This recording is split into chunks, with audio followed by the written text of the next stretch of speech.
জুলাই সনদ বাস্তবায়নের লক্ষ্যে নারায়ণগঞ্জের ফতুল্লায় নাগরিক সমাবেশ করেছে বাংলাদেশ জামায়াতে ইসলামী।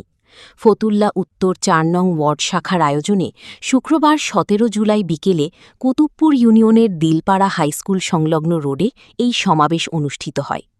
সমাবেশে সভাপতিত্ব করেন বাংলাদেশ জামায়াতে ইসলামী ফতুল্লা উত্তর ৪ নং ওয়ার্ডের সভাপতি মোহাম্মদ রোকন উদ্দিন। অনুষ্ঠানটি সঞ্চালনা করেন ওয়ার্ড সেক্রেটারি রাকিব মোল্লা। প্রধান অতিথির হিসেবে উপস্থিত ছিলেন বাংলাদেশ জামায়াতে ইসলামী নারায়ণগঞ্জ জেলা শুরা ও কর্মপরিষদ সদস্য মৌলানা মজিবুর রহমান মিয়াজি। বিশেষ অতিথির হিসেবে উপস্থিত ছিলেন বাংলাদেশ জামায়াতে ইসলামী ফতুল্লা উত্তর থানা আমির গাজী আবুল কাশেম। সমাবেশে বক্তারা জুলাই বিপ্লবের চেতনাকে ধারণ করে দেশ করার আহ্বান জানান। অনুষ্ঠানে বাংলাদেশ জামায়াতে ইসলামীর স্থানীয় পর্যায়ের নেতাকর্মী এবং এলাকার গণ্যমান্য ব্যক্তিবর্গ উপস্থিত ছিলেন।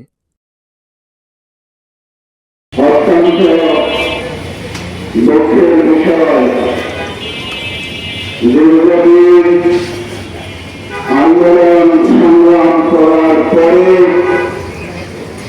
মানুষ একটি সত্যের নেশা চালানোর কথা,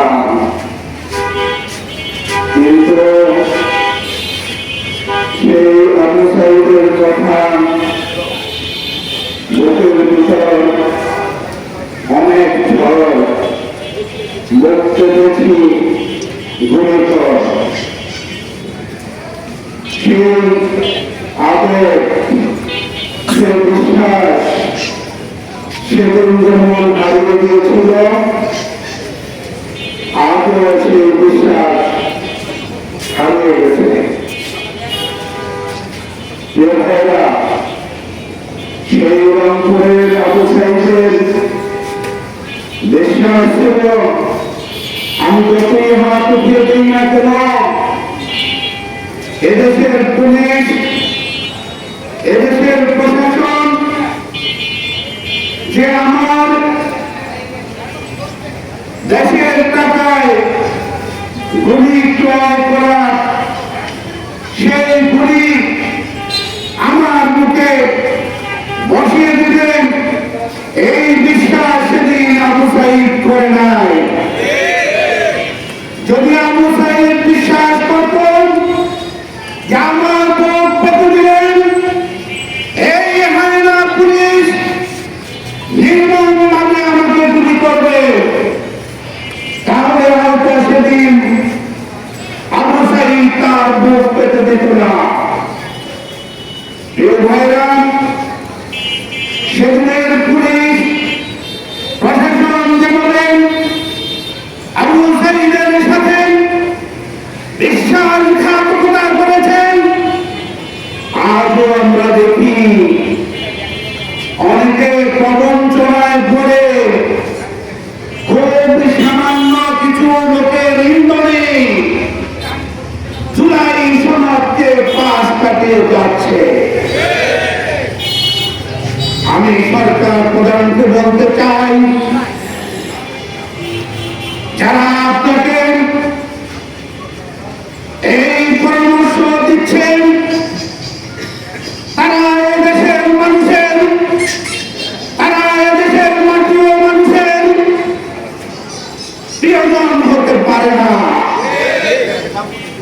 এদেশের মানুষের প্রিয়জন হতে হলে দেশের মানুষ ৭১% জনমত দিয়ে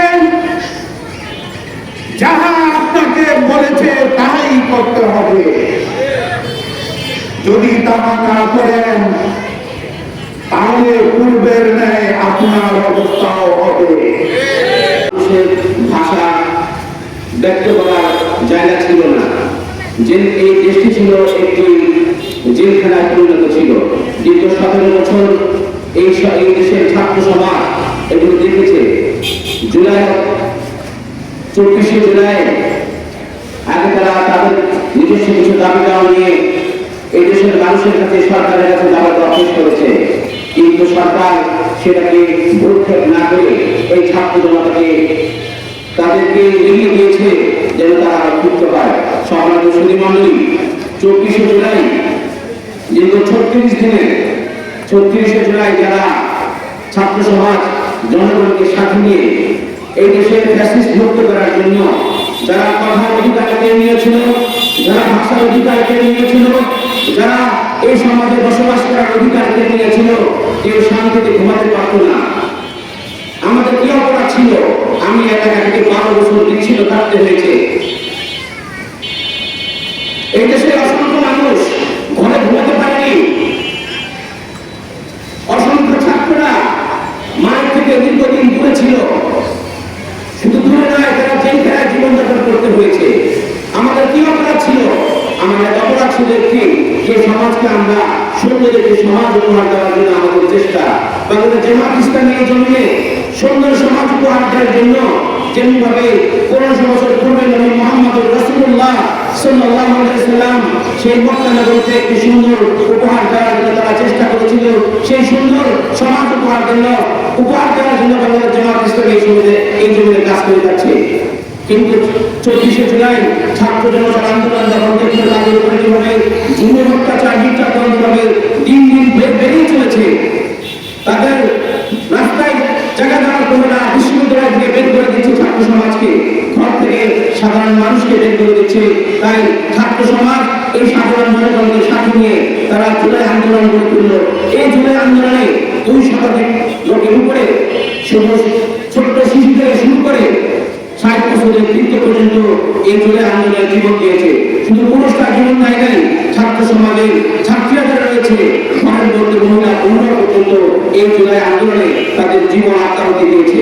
আমি যারা এই জুলাই আন্দোলনে তাদের জীবন উৎসর্গ করেছেন, এই দেশের মানুষের বাক স্বাধীনতা ফিরে দেওয়ার জন্য, ফ্যাসিস্ট থেকে মুক্ত করার জন্য তাদের আত্মার মাফিরাত কামনা করছি। আমরা তোমরা অক্ষম জাতি, তোমাদেরকে দুনিয়াতে দুটি কার্যক্রম করে দেওয়া হয়েছে। সৎ কাজে আদেশ দান, অসৎ কাজ থেকে বেঁচে থাকা। আমাদের জামাত ইসলাম সুশৃঙ্খ দল সর্বসময়ের জন্য অসৎ কাজের বিরুদ্ধে তারা তাদের প্রতিকার সমান উপস্থিতি যারা এই জুলাই আন্দোলনে শহীদ হয়েছেন তাদের একটা মাত্রা কামনা করছি। যারা আহত বঙ্গবন্ধু আছেন তাদের সুস্বাস্থ্য কামনা করছি।